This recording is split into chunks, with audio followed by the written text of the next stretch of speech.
slightly over a full year of videos on Japanese cuisine and its wonders, I've often wondered why haven't we featured this particular city at all? Why it took so long for us to feature this place? Continuing our Visit Places Nearby Tokyo Gastronomy series, we are finally here at Kamakura. Yeah, I found it hard to imagine that we took so long to finally get to Kamakura. Especially given Kamakura is such a famous place. And today's video is actually very simple. And that's because Kamakura has so many delicious food to eat. I tasked the team with a very simple concept for this particular video. I told them, I'm going to give you, that's right, 10,000 yen. Find me as many delicious places as many as possible. The only condition is those places the team chose must be trending among local Japanese. Yep, that's right. Not tourist trap whatsoever. So we are here and it's gonna be a brilliant day. It's gonna be a long day as well. 10,000 yen. 10,000 yen. You can actually buy a lot of food with 10,000 yen.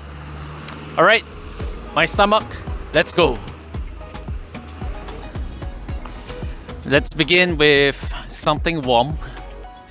You know, truth to be told, shojiki, feels like winter in Japan is getting longer and longer as the years goes by, right?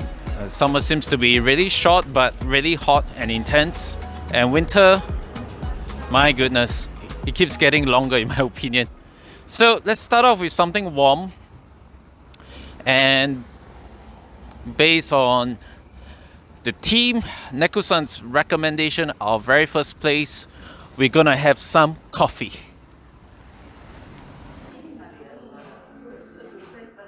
The coffee is here. Now what I'm having right here is the Rwanda Isambi. Right, look at that. Over here at Verve, you're able to try different varieties of bean from their mixed blend all the way to their single origin. And I heard from the staff that if you actually buy a bag of beans from them, a packet of beans, whether it be 150 gram, 250 gram, or whatever the case may be, you can actually get a cup of coffee, the same bean, free. Yeah, that's how awesome this place is. The vibe in this particular cafe, very relaxing, very spacious. Oh my goodness, I actually from here I can see a couple of people working, and and also groups of people having casual conversation. Just a very relaxing vibe overall. Okay, enough talk. Let's try the coffee. The journey took us around about 1.5 hours from Tokyo. Yeah, it was a pretty cold day, man, today. Itadakimasu. Oishii. Just as the card described, when this brown, yummy liquid enters my mouth, immediately I can taste the sweetness from the dates. That's very, very strong, the flavor. Thereafter, the middle part of the coffee, the chestnut mellowness. Oh, and it ends off with a kind of a lemon sour kind of aftertaste. Oh, what a perfect touch. Just too good, man. Too good. Sometimes we've been to many different cafes when they always give us this kind of placards, right, to describe the coffee. Sometimes the description doesn't match at all. But here at Verve, whatever they state here, it is what it is. We tried a couple just now at the counter there. All the different kind of coffee distinctly, all the distinct flavors could be tasted, and even even how it tastes, how the taste process is actually fleshed out pretty accurately. Yeah, so you won't go wrong, if you're looking for a particular coffee, whether it be nutty type, fruity type, or whatever the case. Yeah, you'll be getting what you pay for. Just brilliant.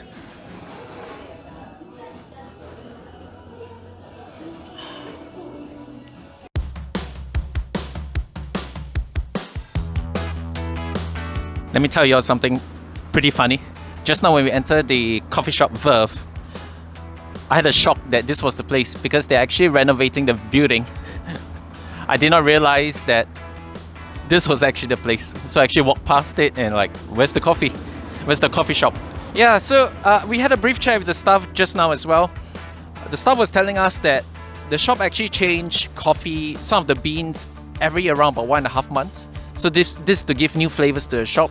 So if you're in Kamakura any season, you can expect to have different beans to try, especially if you're a coffee lover. Price-wise, some of y'all might find it a little expensive, but to be honest, it's still cheaper than Starbucks. And in my opinion, very delicious. Any coffee lovers, you definitely have to drink coffee at Verve, especially if you're in Kamakura. I noticed this fellow here. Mr. Holmes, how are you doing? What mystery are you solving today? And we have a mysterious phone box. Ah, by the way, it's okay to take picture. Have a look at this. Ooh. Some Sherlock Holmes souvenir. Can we buy? Yeah, we can buy, you know. Have a look at this. Come on. 100 yen. Home-san. So what were you going to eat next? Kamakura yaki. Have you eaten Kamakura yaki before yourself? Are you sure? Mr. Holmes have eaten Kamakura yaki. Okay. The Kamakura yaki shop is around here. Based on the map, I asked, why do you choose this particular Kamakura yaki shop among others? They mentioned that this particular shop has probably the most delicious Kamakura yaki. Okay, we are here. Abe no Yakumi. Okay, let's see. Oh yeah, okay, look at that. 80 yen only. Oh, looks really smacking delicious, guys. Uh-oh. But we have a problem. They mentioned that they are not ready yet. So we only can buy the omiyage one, but I don't want. I want the fresh one. So I guess we have to come back later for the fresh ones. Alright, let's move on to the next place. Now this supposed next place, I gotta admit I was completely caught off guard by, because I thought this whole Kamakura food tour would be an easygoing one. But I was greeted with this! A monstrous titanium boa long queue that spans across vending machines and shops for something. And this particular thing, I gotta say, is as synonymous with Kamakura as it could get. Bang! A Daibutsu Yaki. Yep, a giant Buddha snack. From Kamakura Yaki, we go to Daibutsu Yaki. Buddha Yaki. Interesting, isn't it? Now, this particular shop has a rather interesting history. And that's because in the past, that shop actually only sell dango and manju. It's only about 5 years ago, about 2020, when the shop's second generation actually took over the shop, and that's where this particular product, Daibutsu Yaki, is being introduced. Now, why this particular food came onto our list, and that's because ever since they introduced this particular product, it actually gained traction on Japanese social media space for its very unique shape, right? And just a very fun kind of feeling and vibe you get. And interestingly enough, that different Daibutsu Yaki, the different flavor, the different feeling, actually means different thing. And why I chose custard was because custard actually meant popularity. I will gain popularity by eating the Daibutsu Yaki with the custard filling. And our YouTube channel sure needs more popularity. Yeah, overall, great taste. Mochi skin, very interesting. And one thing to note, usually for this kind of yakis, the filling is not so much. But this one, oh, as you can see on the screen right now, the filling is quite a bit, you know, for its size. I was expecting a lot lesser, but to my surprise, the filling is just quite a lot. From an iconic figure in Kamakura, we move over to some serious Kamakura specialty. This food is so synonymous with Kamakura that if you ask any local Japanese to name one food to represent Kamakura, 99% will name this tiny food, shiras. Shiras essentially is juvenile anchovy or Japanese sardine. Measuring about 2 cm in length, this tiny delicacy packs an unbelievable yummy punch. So this begs our next question. If shiras is considered a general food item that could be found anywhere in Japan, then why is shiras especially popular or delicious in Kamakura? Being geographically blessed, Kamakura is situated near one of Japan's most prime fishing ground, Sagami Bay. This bay is one of the 3 deepest bays in Japan, and any fisherman or fishing savant will know that being so deep is huge for having the perfect feeding ground for fishes. Given the proximity of this ideal breeding ground, this is where shiras come into the picture. The iconic delicate light salted taste of the shiras fish. Delicious! Being completely not fishy at all makes it goes well with almost any pairing main. And over here we have chutoro to go along. Add an egg yolk to the entire package. Yo! We have an insane yolky delicacy right in front of us! The light salty taste from the shiras provides a superb contrast to the tuna oil from the chutoro. Just too yummy to be true! Interestingly enough, shiras can be eaten raw as well, and given how close Sagami Bay is located, Kamakura is undoubtedly the best place to enjoy fully the local shiras experience. We're in the midst of summer right now, and it is said that the best time to eat raw shiras is summer to autumn. During those seasons, especially from July to September, the flesh of shiras become plump, fatty and extremely flavorful. Definitely a must-eat in Kamakura. Back to a familiar place, one where we missed out earlier. To be fair, if it were just any similar regular Japanese pancake snack, I would have just forgo it. But because the reviews were too good, and it's always a pleasure to eat freshly made snack in Japan, I knew I had to try it. So we're back here at Awhile no Yakumi. Ooh, look at this. So small, eh? Really, really small. Smaller than expected. Now, just now, as I mentioned, the team say this is really delicious, and upon further investigation, this place, right, Awhile no, has been voted top 100 in east of Japan for Japan confectionery on Tabelog. So, no slouch, though that's small. Wow, really tiny, man. Mini delights.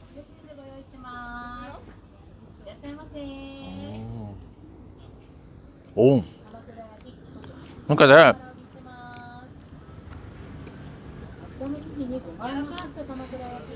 What a great combination. It's matcha with black sesame. Ooh. My first time, man.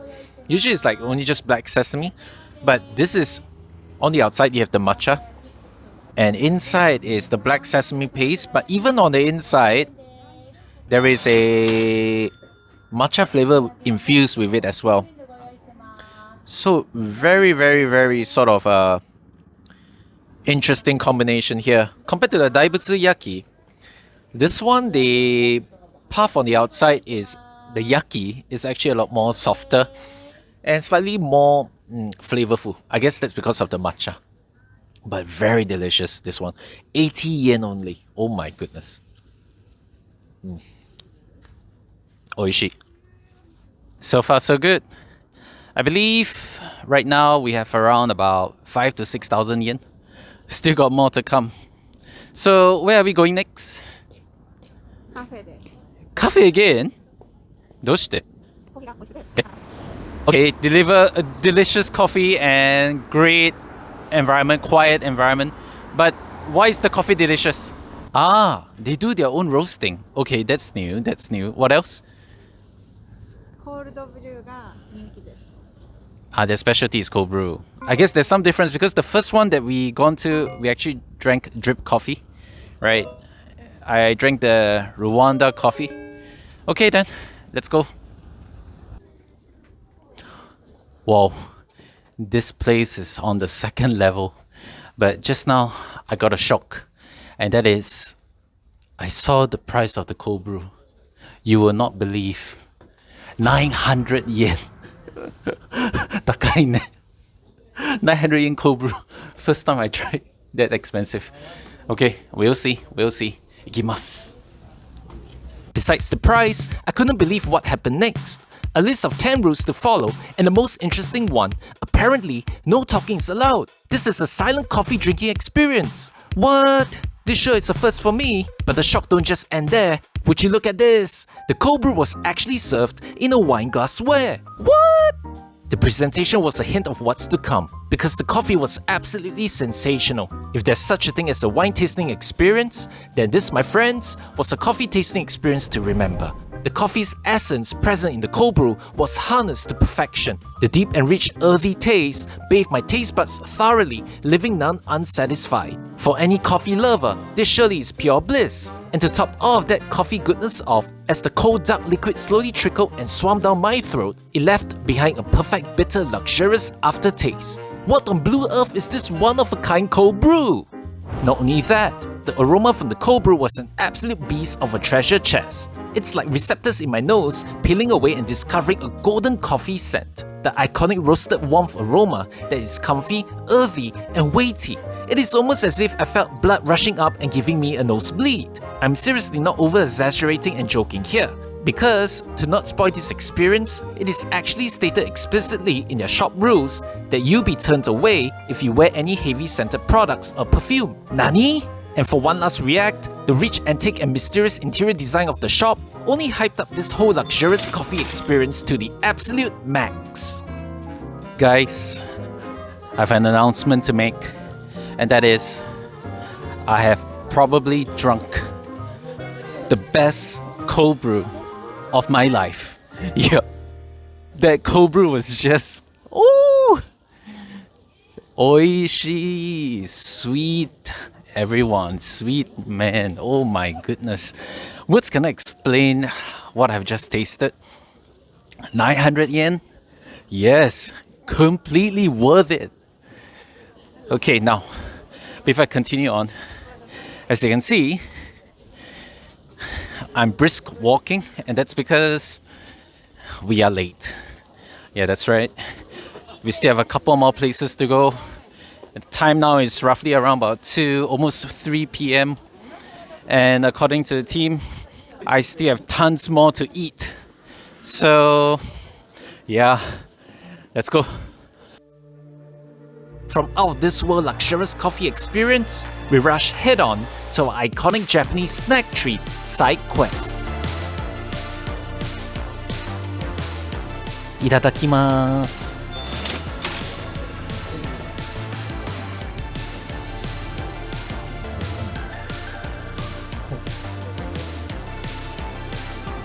Oh, what a toasty feeling on the outside, really crispy. Oh. One more mouth. You hit the curry spot, but the bread is absolutely fantastic.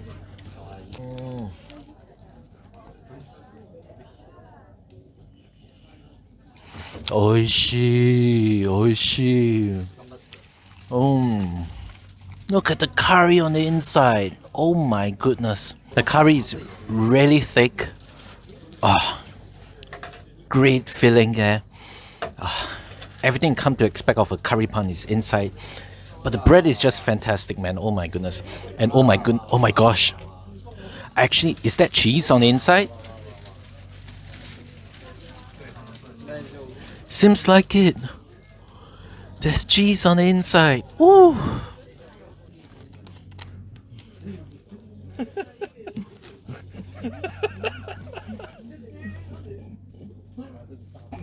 Just too much cheese everywhere.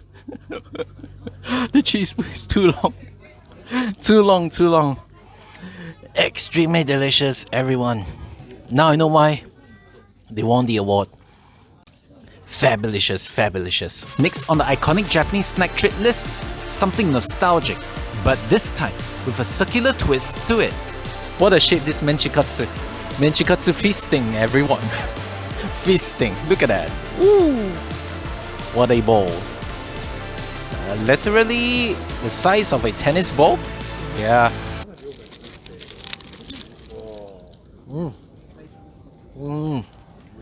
Oh. Juicy on the inside. Oishi. The breadcrumbs outside. Just fantastic. Crispy. Oh. One more mouth. Sweet onions. Oh my goodness. Can you hear? It's that crispy. Look at the meat on the inside. Very juicy, man. And a little of the spicy kind of flavor. I guess there is some pepper. Yeah. The outside, the breadcrumb is really, really unique. Very crispy, dry. You know, what a menchikatsu. Because most of the time, the menchikatsu, I guess, they focus on the marination of the meat, right? The onions and all that on the inside. But this one, quite an emphasis is placed on the outside. Interesting. Oh, brilliant.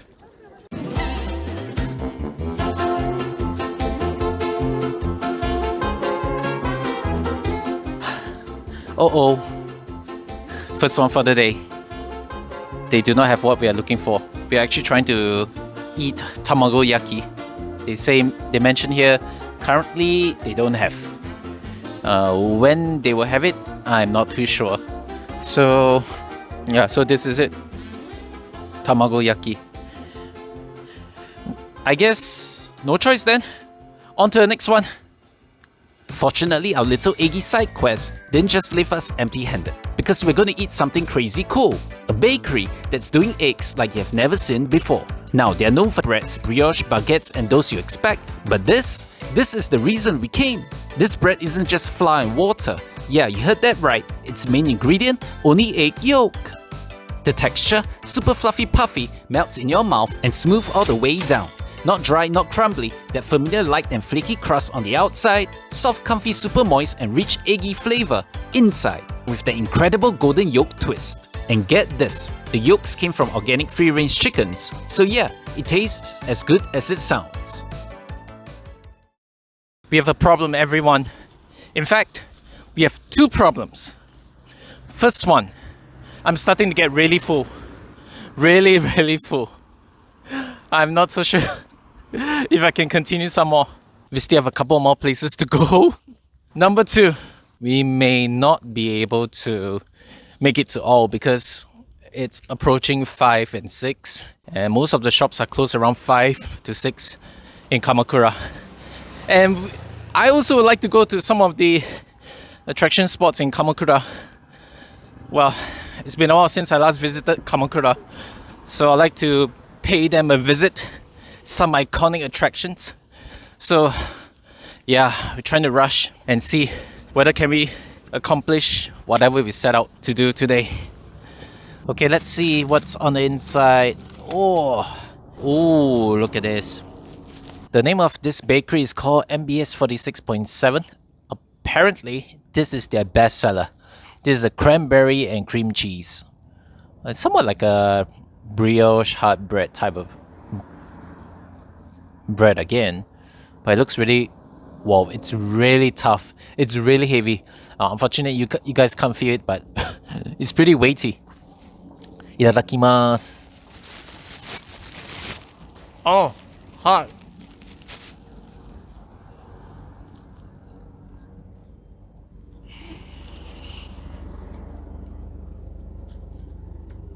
Oh my goodness. Oh, I can't wait to try the mess of cranberry there and the cream cheese. Oh, I'm gonna dive in, man. I'm gonna dive in.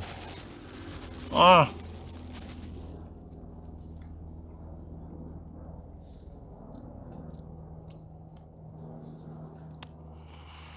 I've been cranberried. For those who love hard bread, this is definitely your bread because it's really hard and inside is very mochi. And then this is where the cranberry comes in. The amount of cranberry this thing has, out of this world. I've been cranberried. And then the cream cheese, give it a good, like a counter flavor. Smacking delicious. Okay, we got it. This is the staff recommendation, but we'll eat this later. And we got to move on to the next destination because most of our shops are closing. Let's try to eat as many places as possible. Let's go to the train station. Let's go.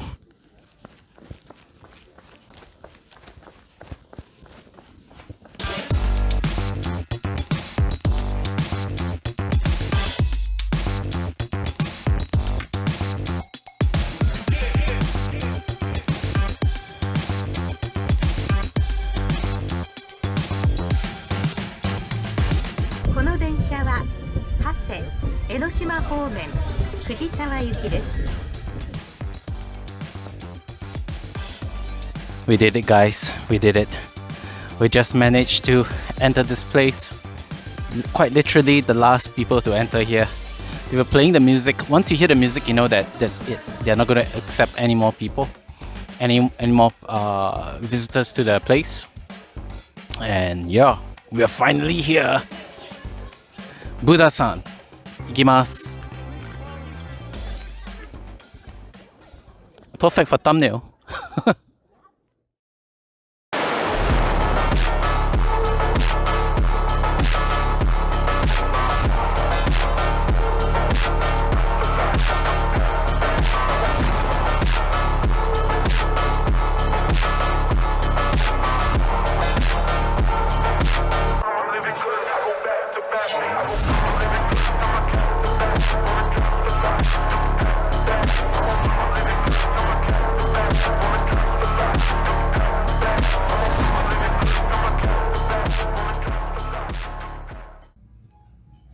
Everyone, we are at a very special place. In fact, a very special curry shop.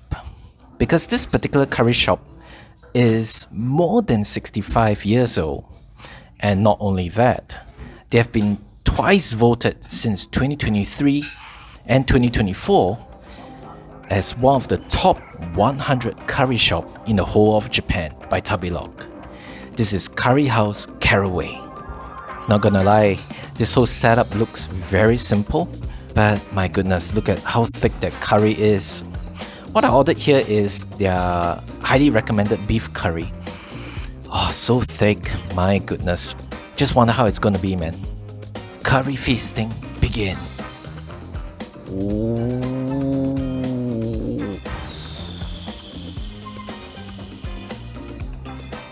Oh my goodness.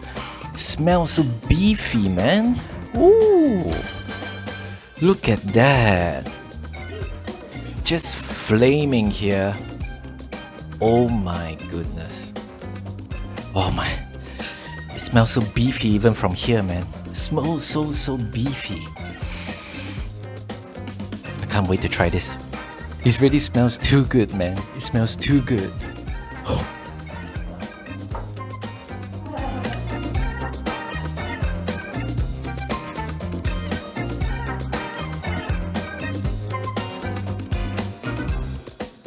Oishii!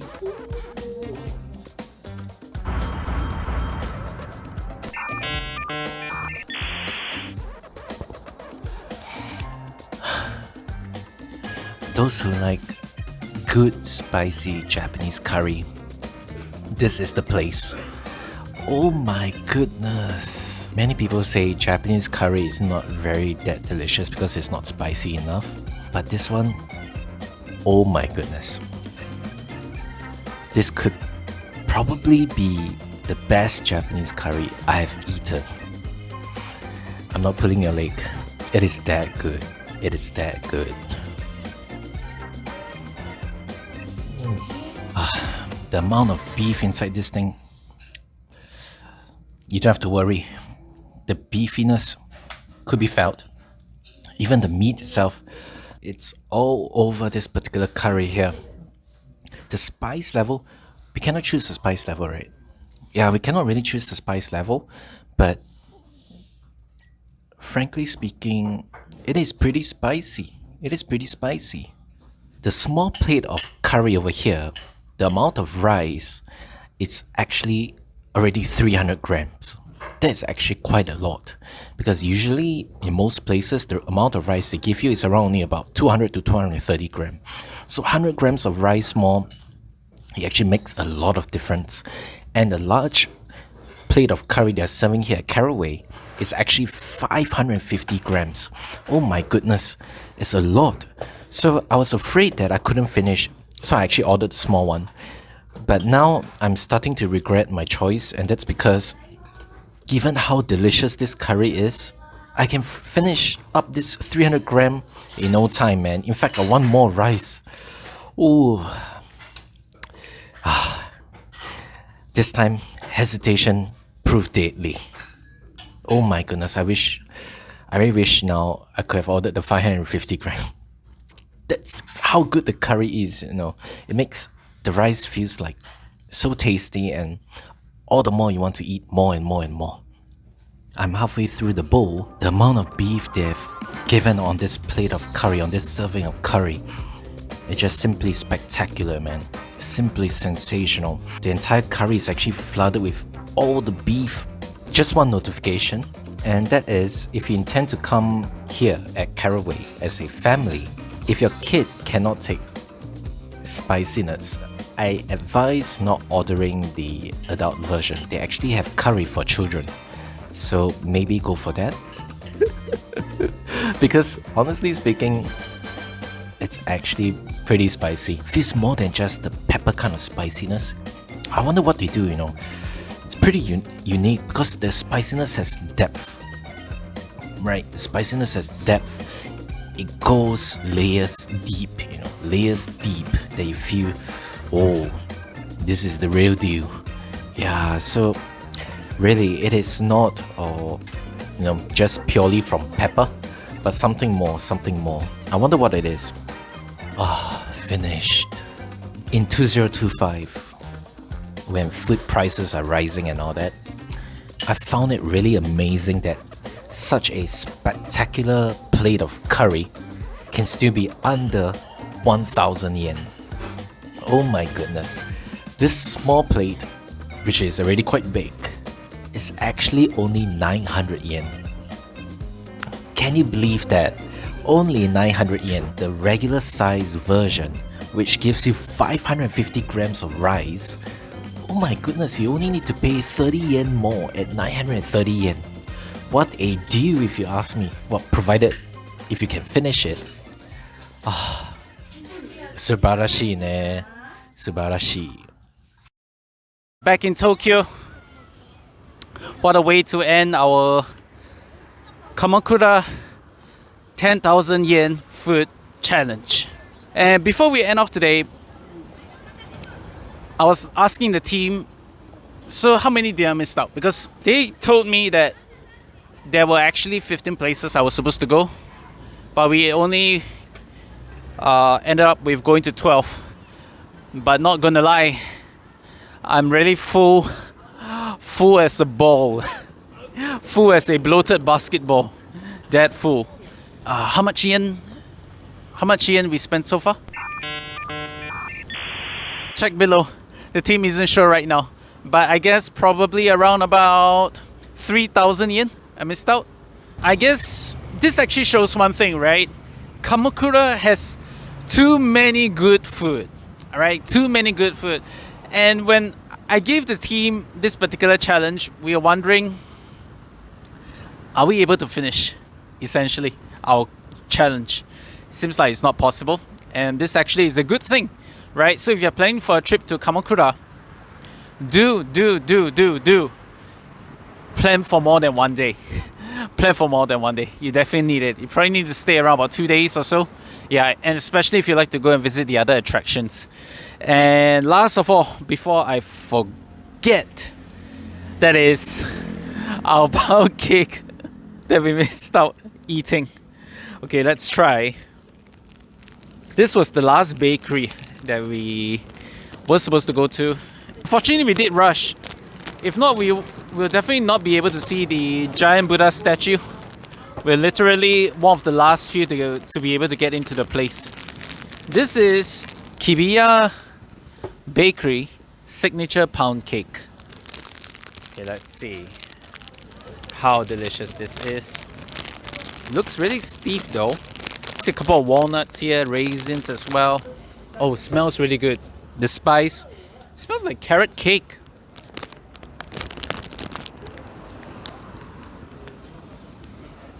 Very good. A very good fruit cake, somewhat like that. A little dry, but that's probably because we've been running around going to the different places and hence it became dry, but overall quite delicious. The spice taste is pretty strong.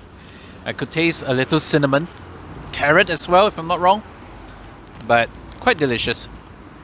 One more mouth.